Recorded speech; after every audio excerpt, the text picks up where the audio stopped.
अवतल दर्पण की दो स्थितियाँ सीखनी थी। दो स्थितियों के लिए केवल तुमको 3 नियम याद रखने हैं। कितने?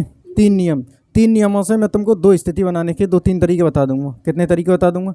2-3 तरीके, कोई ना कोई सा तरीका तो याद रहेगा। देखो, पहला नियम, ये हमारे पास उत्तल दर्पण बन गया। क्या बन गया? उत्तल दर्पण। ये मुख्य अक्ष, और देखो इस वाले उत्तल दर्पण की फोकस भी यहीं पर होती है और वक्रता केंद्र भी इसी वाली साइड होता है। तो यदि प्रकाश की किरण मुख्य अक्ष के समांतर आएगी, कैसे आएगी? मुख्य अक्ष के समांतर। यदि प्रकाश की किरण इस मुख्य अक्ष के समांतर आएगी तो परावर्तन के बाद देखो ऊपर की ओर जाती है। इसमें कहाँ पर जाती है? ऊपर की ओर। यदि हम इसको डॉट डॉट करके पीछे की ओर मिलाएं तो ये सीधी कहाँ पर जाकर मिलती है? फोकस पर। कहाँ पर जाकर मिलेगी? फोकस पर। पहला नियम ये याद रखना है। यदि मुख्य अक्ष के समांतर चलने वाली प्रकाश की किरणें परावर्तन के पश्चात आभासी में, कैसे? आभासी, वास्तविकता में देखो फोकस से नहीं आ रही, वास्तविकता में तो ये ऊपर जा रही है, लेकिन पर अगर हम इस वाली किरण को पीछे की ओर ले जाएं तो ये सीधी कहाँ पर जाकर मिलेगी? फोकस पर। कहाँ पर जाकर मिलेगी? फोकस पर। पहला नियम याद रखना है ना। दूसरा नियम, इनसे ही बना देंगे हम अभी दोनों स्थितियां।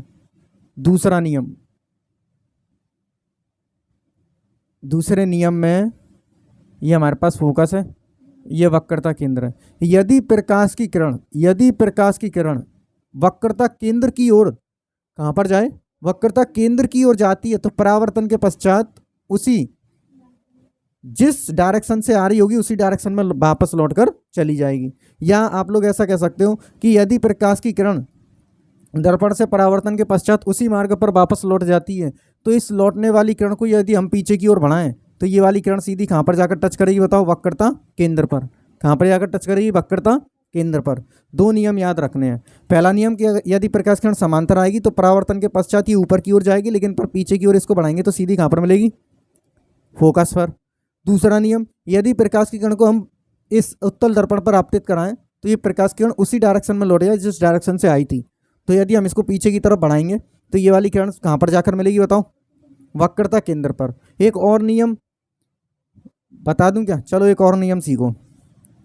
यदि प्रकाश की किरण, अब की बार देखो ये सिंपल सा परावर्तन का नियम लग रहा है, इसमें परावर्तन के नियम तो खैर इसमें भी लग रहे हैं, लेकिन पर ये बहुत सिंपल है। देखो, यदि प्रकाश की किरण इस ध्रुव से टकराएगी, यहाँ पर क्या होता है? दर्पण का ध्रुव P। यदि इस ध्रुव से टकराएगी तो इसका डायरेक्ट देखो ये वाला परावर्तन का नियम जो होता था बिल्कुल सेम ऐसा ही है। ये तो ऐसे प्रकाश की किरण आएगी, ये अभिलंब है और इससे इस वाली साइड चली जाएगी। 3 नियम याद रखने हैं, फर्स्ट, सेकंड और थर्ड। अब आ जाओ 2 स्थितियों पर। एक भी स्थिति याद करने की जरूरत नहीं पड़ेगी। देखो, अब पहली स्थिति, फर्स्ट,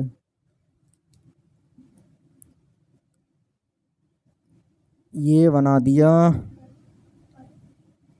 उत्तल दर्पण। अच्छा, आप लोग सोच रहे होंगे उत्तल दर्पण की 6 स्थितियां हैं जबकि उत्तल दर्पण की केवल कितनी स्थितियां? 2। ऐसा क्यों? क्योंकि देखो उत्तल दर्पण में सभी फोकस भी इधर ही है, वक्रता केंद्र भी इसी वाली साइड है, तो इस वाली साइड कुछ भी नहीं है। तो वस्तु कहाँ पर हो सकती है? या तो अनंत पर या अनंत और इस ध्रुव के बीच में। केवल 2 स्थितियां हो सकती हैं। इसमें क्या था? उसमें तो अनंत पर, वक्रता केंद्र और अनंत के बीच में, वक्रता केंद्र पर, वक्रता केंद्र और फोकस के बीच में, इसलिए बन जाती थी। लेकिन पर इसमें तो फोकस और वक्रता केंद्र ही इसी वाली साइड है। तो क्या करेंगे? इसमें देखो फोकस यहाँ पर होगा, वक्रता केंद्र यहाँ पर होगा। अब देखो, यदि वस्तु इस वाली साइड रखी हुई है, यदि वस्तु, मैंने क्या बताया? इस वाले को नियम को लगाते हैं यहाँ पर। यदि प्रकाश की किरण समांतर जाएगी, कैसी जाएगी? समांतर। तो परावर्तन के पश्चात बताओ कहाँ पर जाएगी? ऊपर की ओर, है ना। लेकिन पर इसको डॉट डॉट करके बढ़ाएंगे तो ये कहाँ पर मिलेगी? फोकस पर। ऐसी एक किरण को यहाँ से भेजो समांतर, इसको भी हम कहाँ पर चली आएगी? ये देखो, है ना, नीचे की ओर चली जाएगी परावर्तन होने के बाद। तो बताओ, अगर हम इसको डॉट डॉट करके पीछे मिलाएंगे, ये भी कहाँ पर मिलेगी? फोकस पर। दोनों किरणें कहाँ पर जाकर मिल रही हैं? फोकस पर। तो जब दोनों किरणें जिस भी बिंदु पर जाकर मिल जाती हैं वहीं पर क्या बन जाता है? प्रतिबिंब बन जाता है। तो इसका प्रतिबिंब बताओ कहाँ पर बन रहा है? फोकस पर। बताओ, वास्तविक बन रहा है या आभासी बन रहा है? आभासी बन रहा है। क्यों? क्योंकि देखो दोनों किरणें वास्तव में परावर्तन होने के बाद तो ऊपर की ओर गई थी, ये वाली ऊपर की ओर चली गई थी, ये वाली नीचे की ओर। लेकिन पर दोनों को अगर हमने पीछे की ओर बढ़ाया तो ये फोकस पर जाकर मिल रही है, क्योंकि यहाँ पर तो ये मिलने से नहीं दोनों किरणें, तो पीछे की ओर बढ़ाया तो ये वाली दोनों किरणें कहाँ पर आकर मिल रही हैं? फोकस पर। तो प्रतिबिंब कहाँ पर बन जाएगा? फोकस पर। बताओ, उल्टा बनेगा सीधा? एक चीज याद रखना, यदि आभासी प्रतिबिंब है, कैसा है? आभासी। ये भी प्रतिबिंब देखो आभासी है, वास्तविकता में दोनों किरणें नहीं मिल रही। यदि प्रतिबिंब आभासी है तो हमेशा सीधा बनेगा। कैसा बनेगा? सीधा। तो देखो इसमें हमको 4 चीज़ें लिखनी होती हैं। पहली फर्स्ट बात कि कहाँ पर बन रहा है? फोकस पर। प्रतिबिंब 1 कहाँ पर रहा है? फोकस पर। सेकंड बात कि प्रतिबिंब आभासी है या वास्तविक है? तो आभासी है। क्यों? क्योंकि वास्तविकता में तो किरण नहीं मिल रही थी। तो कैसा प्रतिबिंब है? आभासी। बताओ सीधा बनेगा या उल्टा? देखो इसमें आप लोगों को पता नहीं चल रही कि प्रतिबिंब सीधा बन रहा है या उल्टा बन रहा है, क्योंकि प्रतिबिंब बहुत छोटा है। कैसा है? बहुत छोटा। इसलिए अब एक और स्थिति बनेगी ना, अभी 2 स्थितियां हैं, जो सेकंड वाली बनेगी उसमें आपको क्लियर रूप से दिखेगा कि प्रतिबिंब सीधा बन रहा है। कैसा बन रहा है? सीधा। उसी से मैं आपको बता दूंगा कि यहाँ पर भी प्रतिबिंब कैसा बन रहा होगा? सीधा बन रहा होगा, उसी वाली स्थिति से। तो बताओ एक तीसरी स्थिति इसमें क्या बतानी है कि सीधा बन रहा है। कैसा बन रहा है? सीधा। अच्छा और क्या बताना है? छोटा है या बड़ा है वस्तु से? तो वस्तु से बहुत छोटा है। कैसा है? बहुत छोटा। देखो प्रतिबिंब इसमें बहुत छोटा है, बिंदु के आकार का है, बिल्कुल फोकस पर बन रहा है ना। अब इसकी सेकंड वाली स्थिति देखो। सेकंड वाली स्थिति से समझ में आएगा अच्छे से। ये हमने बना दिया कौन सा दर्पण? उत्तल दर्पण। ये इसकी फोकस है, इसको अच्छे से बनाते हैं। ये हमारे पास फोकस है, ये हमारे पास वक्रता केंद्र है ना।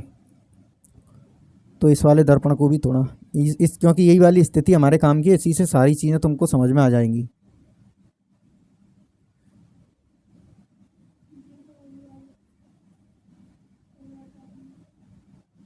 है ना। अब देखो अब की बार वस्तु कहाँ पर रखेंगे? यहाँ पर ध्रुव और बना देते हैं, ध्रुव और अनंत के बीच में। अब की बार वस्तु कहाँ पर होगी? अनंत और ध्रुव के बीच में। कहाँ पर होगी? अनंत और ध्रुव के बीच में। तो बताओ मैंने वस्तु को बना दिया देखो कुछ ऐसे। ये हमारे पास वस्तु है, ये इस वस्तु का ए वाला सिरा है, ये इस वस्तु का बी वाला सिरा है।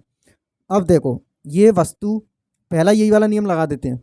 यदि प्रकाश की किरण समांतर जाएगी, किसके समांतर? मुख्य अक्ष के समांतर। तो परावर्तन के पश्चात बताओ कैसी चली आएगी? कुछ ऊपर की ओर। तो इसको अगर हम डॉट डॉट करके पीछे की ओर बढ़ाएंगे तो बताओ कहाँ पर मिलनी चाहिए? फोकस पर। मैंने 3 नियम बताए थे, उनमें से हमने पहला लगाया। दूसरा नियम, यदि प्रकाश की किरण सीधी जाए और परावर्तन के पश्चात उसी मार्ग से लौटकर वापस आ जाए तो ये बताओ कहाँ पर जाकर मिलेगी प्रकाश की किरण? बताओ कहाँ पर जाकर मिलेगी? वक्रता केंद्र पर। देखो दोनों किरणें कहाँ पर आकर मिली हैं बताओ? इस वाली साइड, फोकस और ध्रुव के बीच में। अच्छा एक बात बताऊँ, ऊपर से चलने वाली प्रकाश की किरण क्या ऊपर ही मिली है क्या? देखो हाँ देखो ऊपर से चलने वाली प्रकाश की किरण कहाँ पर आकर मिली है? देखो ऊपर ही आकर मिली है। ऊपर से चलने वाली, ए से चलने वाली प्रकाश की किरण देखो कहाँ पर है? ऊपर ही है। तो ये हो जाएगा ए डैश और ये हो जाएगा बी डैश। हमने प्रतिबिंब को अलग दिखाने के लिए ए डैश और बी डैश कर दिया है। अच्छा बताओ प्रतिबिंब सीधा बन रहा है उल्टा? सीधा। क्यों? क्योंकि ऊपर से चलने वाली प्रकाश की किरण देखो कहाँ पर है? ऊपर ही है। मतलब ये वाला भाग से चलने वाली प्रकाश की किरण देखो कहाँ पर है? ऊपर ही है। तो प्रतिबिंब कैसा रहेगा? सीधा। तो इसमें अपन को 4 चीज़ें बतानी है। कितनी चीज़ें बतानी है? 4। पहली, कहाँ पर बन रहा है? हम बताएंगे फोकस और ध्रुव के बीच में बन रहा है। दूसरी चीज़ क्या बतानी है? वास्तविक है आभासी है? तो बताओ वास्तविक बन रहा है क्या ये? नहीं, वास्तव में तो प्रकाश की किरण देखो ये ऊपर की ओर जा रही है, ये इस वाली साइड जा रही है, तो इनको हमने पीछे की ओर बढ़ाया तब जाकर ये मिल रहा है। तो ये प्रतिबिंब कैसा बन रहा है? आभासी। बताओ सीधा बन रहा है उल्टा? सीधा। बताओ वस्तु से छोटा बन रहा है बड़ा? छोटा। क्यों? क्योंकि देखो वस्तु इतनी बड़ी है और प्रतिबिंब इतना छोटा सा है। तो 4 चीज़ें पता चल गई या नहीं चली? क्या क्या लिखोगे? प्रतिबिंब कैसा बन रहा है? आभासी। कैसा बन रहा है? छोटा। किससे छोटा? वस्तु से। और कहाँ पर बन रहा है? ध्रुव तथा फोकस के बीच में। और एक और बात बताओ क्या लिखनी है? क्या लिखनी है? सीधा बन रहा है उल्टा? तो सीधा। हमेशा याद रखना। क्या याद रखोगे?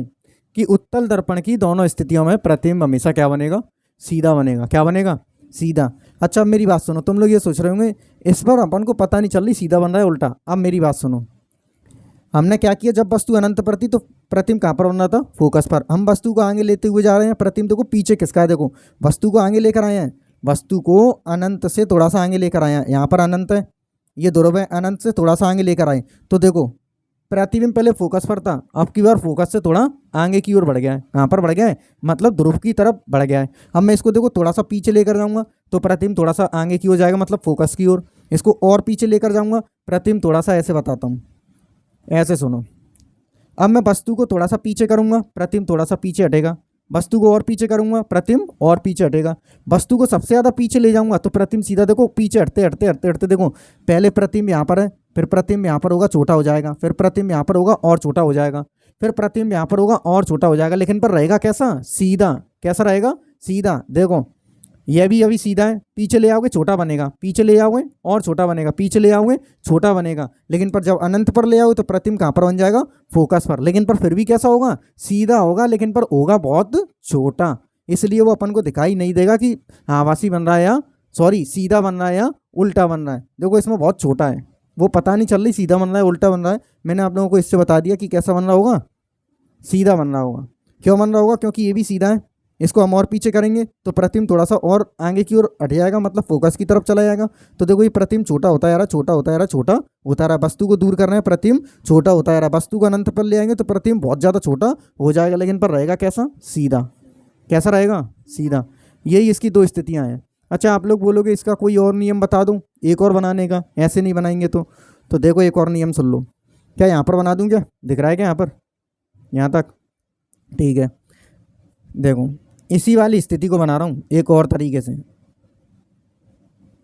एक बात बताऊँ, यहाँ पर हमारे पास फोकस है, यहाँ पर वक्रता केंद्र है। देखो फोकस और वक्रता केंद्र के बीच की दूरी हमेशा बराबर होनी चाहिए, है ना। वस्तु हमारे पास ये रही, पहली किरण ऐसे जाएगी, पहला वाला नियम लगा रहे हैं, तो बताओ कहाँ से आनी चाहिए, ये कुछ ऐसे ऊपर से चली आएगी, लेकिन पर डॉट डॉट करके बढ़ाएंगे तो बताओ कहाँ पर मिलेगी, ये फोकस पर। कहाँ पर मिलेगी, फोकस पर। एक और मैंने नियम देखो ये वाला बताया था कि ध्रुव से गुजार सकते हैं, तो अब की बार मैं किरण को देखो कहाँ से गुजार दूँ, बताओ, फोकस से सॉरी ध्रुव से गुजारने का। ये रहा हमारे पास ध्रुव, प्रकाश किरण ऐसे आएगी, टकराएगी और परावर्तन होकर कुछ ऐसे आ जाएगी। तो अगर हम इसको पीछे की तरफ बढ़ाएं, हमेशा प्रकाश किरण वही पीछे की तरफ बढ़ानी है, या उसको ही हम डॉट डॉट करके ले जाएंगे जो परावर्तन होकर जा रही होगी, जिसका परावर्तन हो चुका होगा। ये वाली किरण तो आ रही थी, अब इस वाली किरण का परावर्तन हो गया, तो इसको अगर हम पीछे की ओर ले जाएंगे तो देखो प्रकाश किरण दोनों कहाँ पर मिल रही हैं, अब भी देखो कहाँ पर मिल रही हैं, बताओ, फोकस और ध्रुव के बीच में। अब भी प्रतिबिंब यहीं पर बनेगा, तो चाहो तो आप ऐसे बना लो या ऐसे बना लो, इच्छा आपकी है ना, दोनों स्थितियाँ सही हैं, इसकी ऐसे बना लो, है ना। अब नेक्स्ट चीज़ देखेंगे बाद में, आज के लिए इतना ही।